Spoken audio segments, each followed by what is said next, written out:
देश भर में लॉकडाउन का तीसरा चरण चल रहा है और आज तीसरे चरण का तीसरा दिन है।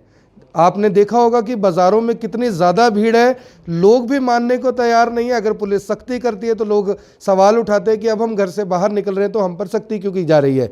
दूसरी ओर जो शराब के ठेके हैं वो भी आज खोल दिए गए हैं, लेकिन वहाँ पर जो व्यवस्था है वो अपने आप में काबिल तारीफ ज़रूर है, क्योंकि जिस तरह की उम्मीद की जा रही थी कि शराब के ठेकों पर ज़्यादा भीड़ होगी, ऐसा भी हो सकता है कि स्थिति नियंत्रण में ना रहे, लेकिन करनाल पुलिस की जो व्यवस्था थी उसने किसी को भी इस तरीके से करने को मजबूर नहीं किया कि जो नियंत्रण से बाहर स्थिति है वो जा पाए। इसी को लेकर जो करनाल के एसपी हैं सुरेंद्र सिंह भौरिया, वो हमारे साथ जुड़ने जा रहे हैं। उनसे बातचीत करते हैं कि किस तरह से कोरोना को लेकर जो प्रशासन की तैयारियां हैं, पुलिस की तैयारियां वो चल रही हैं। सर, आपका बहुत बहुत स्वागत है। सबसे पहले सर, ट्रैफिक की व्यवस्था पूरी की गई थी सर, लेकिन लोग मानने को तैयार नहीं है। पुलिस सख्ती करती है तो लोग सवाल उठाते हैं, क्या कहना चाहेंगे? देखिए, बिल्कुल जैसा आप जानते हैं अब थर्ड फेज़ चल रहा है। जैसे मैंने पहले भी कहा था कि पहले दो फेज़ में क्योंकि बिल्कुल प्रॉपर लॉकडाउन था, थर्ड में सारी जिम्मेवारी ये करनाल की जनता के कंधों के ऊपर है। और क्योंकि अब ऑलमोस्ट सारी मार्केट खुल गई है, बहुत 1-1.5% को छोड़ के सभी मार्केट खुल गई हैं, और अब ये जनता की जिम्मेवारी बनती है कि बहुत आवश्यक कार्य हो तो ही बाज़ार में जाएं, अननेसेसरी भीड़ ना करें। और ये समय जो है आप जानते हो, डेली केसेस चाहे नेशनल लेवल पे या स्टेट लेवल पे, हमारे डिस्ट्रिक्ट में भी अब ये जो टाइम चल रहा है पीक पे चल रहा है, और अभी और ज़्यादा सावधानी बरतने की आवश्यकता है। जहाँ तक रही सख्ती की बात, तो वो भी की जा रही है, इसमें काफ़ी इंपाउंडिंग भी हो रही है, चलानिंग भी हो रही है। लेकिन जब तक करनाल की जनता खुद नहीं इसकी जिम्मेवारी लेगी और खुद नहीं इसकी इम्पोर्टेंस समझेगी, तब तक इसे निजात नहीं पाया जा सकता। सर, कहीं ना कहीं जो करनाल की जनता है उससे उम्मीद की जाती है कि पढ़े लिखे लोग हैं, अच्छे लोग हैं, प्रशासन की बात को मानते हैं, लेकिन नो पार्किंग पर भी सर वो पार्क वाहन कर कर जा रहे हैं, किसी तरीके की कोई जानकारी नहीं देते और शॉपिंग के लिए चले जाते हैं। क्या कहना चाहेंगे सर? देखिए, बिल्कुल ये भी एक सीरियस मुद्दा है और ये डेली ट्रायल भी किए जा रहे हैं। जैसे फर्स्ट डे काफ़ी ज़्यादा भीड़ देखने को मिली, तो इसके बाद ऑड इवन का सिस्टम स्टार्ट किया गया है कुंजपुरा रोड पे, नेहरू प्लेस में, गुड़ मंडी पे, करण गेट मार्केट और रेलवे रोड पे। अभी ये अगर ये सुचारू रूप चलता है तो ठीक है, नहीं और भी कुछ ऑप्शन देख रहे हैं कि कैसे इसको रेगुलेट किया जाए और मैनेज किया जाए। सर, कुछ लोगों से हमारी बात हुई ऑन कैमरा, उन्होंने ये कहा कि जो लॉकडाउन है ये अभी खुलना नहीं चाहिए था, हालांकि जो ये निर्णय है वो सरकार का ज़रूर है। इस पर सर क्या कोई प्रशासन की ओर से गंभीरता से विचार किया जा रहा है लॉकडाउन को सख्ती से लागू करवाने के लिए, जो और कोई सिस्टम इसमें ताकि चलाया जाए ताकि भीड़ कम हो सके, क्योंकि ट्रैफिक बहुत ज़्यादा हो रहा है? सर देखिए, जैसा आप जानते हैं कि legally movement without any movement pass allowed है, तो ये हमारी सबकी जिम्मेवारी है कि इसका हम नाजायज़ फ़ायदा ना उठाएं, किसी प्रकार की से छूट ना समझें। जी।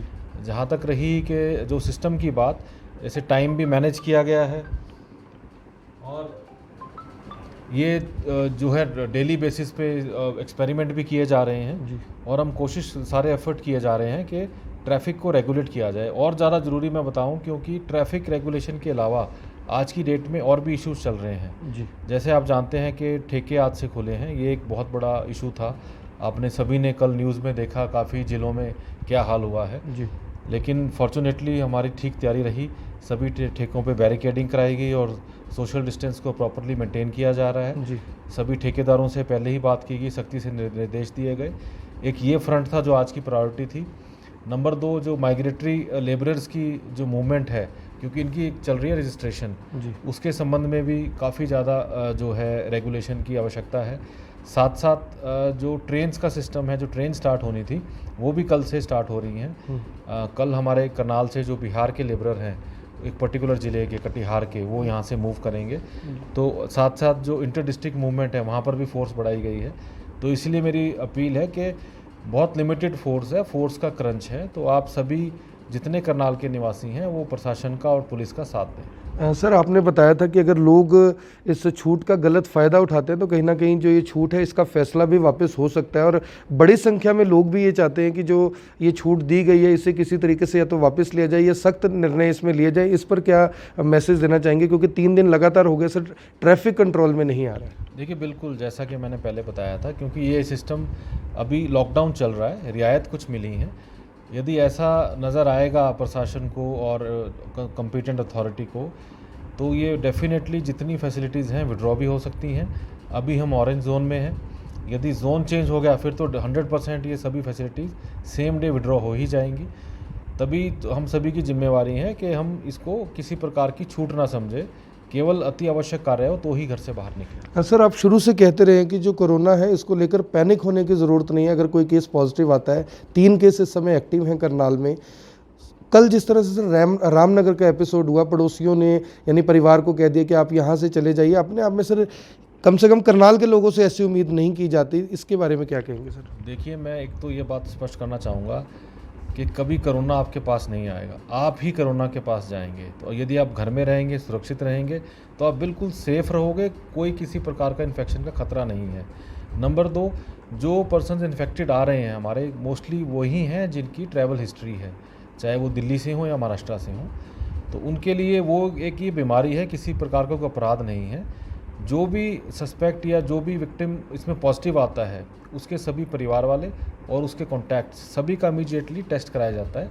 और यदि वो नेगेटिव आते हैं तो उनको जैसे भी डॉक्टर की सलाह है, होम क्वारंटीन भी किया जा सकता है या जो हमारा इंस्टीट्यूशनल क्वारंटीन है वहाँ पर भी रखा जा सकता है। और जब ऑलरेडी किसी के घर में कोई पॉजिटिव आ जाता है तो उसके परिवार वालों पे क्या बीतती है आप सभी जानते हैं। तो ये बहुत शर्मनाक घटना थी कल की कि कुछ कॉलोनी के वासी ने ऑब्जेक्शन करी कि इनको नहीं रहने देंगे। तो उनको तो और ज़्यादा केयर और सपोर्ट की आवश्यकता है, ना कि इस तरह का व्यवहार झेलने की। तो मेरी सख्त चेतावनी है, यदि कोई इस प्रकार का कार्य करेगा उसके विरुद्ध बहुत सख्त कार्रवाई की जाएगी, चाहे वो 50 आदमी हो चाहे 100 आदमी हो। यदि किसी का कोई रिलेटिव है, कोई जो पॉजिटिव आता है, तो वो बिल्कुल अपने घर पे ही रहेगा, वो क्वारंटीन में रहेगा। जैसे भी सलाह दी जाएगी डॉक्टर से, यदि वो वायलेशन करेगा उसके खिलाफ भी कार्रवाई की जाएगी। लेकिन ये बिल्कुल बर्दाश्त नहीं किया जाएगा किसी को ज़बरदस्ती घर से बाहर निकाला जाए। सर, काफ़ी लोगों के फ़ोन आ रहे हैं कि कुछ लोगों की ट्रैवल हिस्ट्री है वो करनाल में आ रहे हैं, कुछ यूपी से हैं, कुछ दिल्ली से। 100 नंबर पर फ़ोन करते हैं सर, पुलिस वहाँ पर नहीं पहुँच पाती। इसका सही प्रोसेस क्या है सर, कि अगर कोई बाहर से आता है तो कहाँ उसकी सूचना देनी है? अगर 100 ही नंबर पर देनी है तो सर पुलिस की तरफ से रिस्पॉन्स नहीं मिल पा रहा लोगों को। देखिए, जैसे आज की डेट में सबसे ज़्यादा इम्पॉर्टेंट ये है कि जो बाहर से जिनकी ट्रैवल हिस्ट्री है उनकी मॉनिटरिंग बहुत ज़्यादा आवश्यक है। खासकर जो दिल्ली या महाराष्ट्र या उन स्टेट या जगह से आ रहे हैं जहां इन्फेक्शन का दर काफ़ी हाई है। तो इसके लिए सबसे नंबर 1 जो सरकार की डायरेक्शन है कि आपकी खुद की जिम्मेवारी है, जो ट्रैवल करके आ रहा है वो इस बात को डिक्लेयर करे और अपना एग्जामिनेशन कराए। फॉर एग्ज़ाम्पल, ये उत्तम नगर का जो केस था, ये अपने घर भी नहीं गया, दिल्ली से आया, डायरेक्टली हॉस्पिटल उसका ब्रदर उसको लेके आया। ऐसे ही जो रामनगर का केस है, ये जिस दिन रामनगर में आया पड़ोसियों ने सूचना दी, इसको तुरंत हॉस्पिटल लेके जाया गया। तो यदि कोई भी बाहर से आए, पहली जिम्मेवारी उसकी पर्सनल है, खुद की है। जी सर। दूसरा, उसके परिवार वाले इंटीमेट करें और उसके पड़ोसी जो हैं वो भी इंटीमेट करें। इसके लिए आप 1950 नंबर जो हेल्पलाइन है वहाँ पर बता सकते हैं और 108 नंबर, इन दोनों नंबरों पे इसकी सूचना दी जा सकती है। तो वहीं से सर इसकी मॉनिटरिंग रहेगी? बिल्कुल, क्योंकि इसके लिए अलग टीम्स हैं, मजिस्ट्रेट्स हैं, डॉक्टर्स की टीम है। क्योंकि एज अ सस्पेक्ट ट्रीट करना है या उसको घर पर ही स्क्रीनिंग करके वहाँ क्वारंटीन करना है, क्योंकि ये टेक्निकल काम है। इसमें जो पुलिस सिर्फ असिस्टेंस के लिए, पुलिस की असिस्टेंस के लिए डेडिकेटेड टीम जी हेल्थ डिपार्टमेंट के साथ जो है कार्य कर रही है। उसमें रेवेन्यू से भी, पुलिस से और हेल्थ डिपार्टमेंट जॉइंट टीम है, लेकिन नोडल एजेंसी इसमें हेल्थ डिपार्टमेंट है। सर, कल एक और केस आया था, आपने कई बार खुद बोला कि जो किराएदारों को मालिक मकान ना घरों से बाहर निकालने। कल एक और गंभीर विषय आया था, वहाँ पर पुलिस टीम पहुंची, डीएसपी राजीव कुमार खुद मौके पर पहुंचे थे। यानी स्थिति ऐसी बन गई कि पुलिस को किसी तरीके से उनका किराया अदा करके और मालिक मकानों को कहना पड़ा कि आप इनका सामान वापस दे दीजिए। सर, लोग अभी भी गंभीर नहीं है। जो इंसानियत है, प्रशासन के कहने पर, सरकार के कहने पर, मीडिया के दिखाने पर, फिर भी लोग दिखाने को तैयार नहीं है। किस तरह से देखते हैं इस एपिसोड को? ये कम से कम करनाल के ऐसे नागरिक से उम्मीद ऐसे नहीं हम करते, लेकिन अब जो समय चल रहा है, इमरजेंसी की तरह का टाइम है, तो ऐसा कोई भी कार्य ना करे। जो किराएदार हैं, यदि वो किराया देने में सक्षम नहीं भी है, क्योंकि अब ना तो रोज़गार का कोई सिस्टम बन पा रहा है और काफ़ी सभी लोग परेशानी में हैं जी, तो इसमें ये बिल्कुल बर्दाश्त नहीं किया जाएगा कि कोई किसी किराएदार को निकालता है। इसमें जो भी लीगल प्रोविज़न है उसके तहत उसके खिलाफ सख्त कार्रवाई की जाएगी। और ये इसके अलावा एक मोरल ऑब्लिगेशन भी बनती है सभी नागरिक की कि समय को देखते हुए इसमें सभी का साथ दें। सर, एक और सूचना आई थी कि नांदेड़ साहिब से जिस तरह से पंजाब में जितने भी लोग गए थे उसमें से 200 से ज़्यादा लोग कोरोना पॉजिटिव पाए गए। इसी तरह करनाल में भी काफ़ी लोग आए थे, उनकी क्या स्थिति है सर? उनकी टेस्टिंग का क्या रहा और अभी तक उनकी जो रिपोर्ट्स हैं, क्या उनमें से कोई पॉजिटिव केस है? बिल्कुल, देखिए, जितने वहाँ नांदेड़ साहब से आए थे तो उसमें सभी को इमीडिएटली, वो पंजाब से यहाँ कुछ आए थे और जो उनके कॉन्टैक्ट्स थे, एक बार तो सबकी टेस्टिंग हो गई है।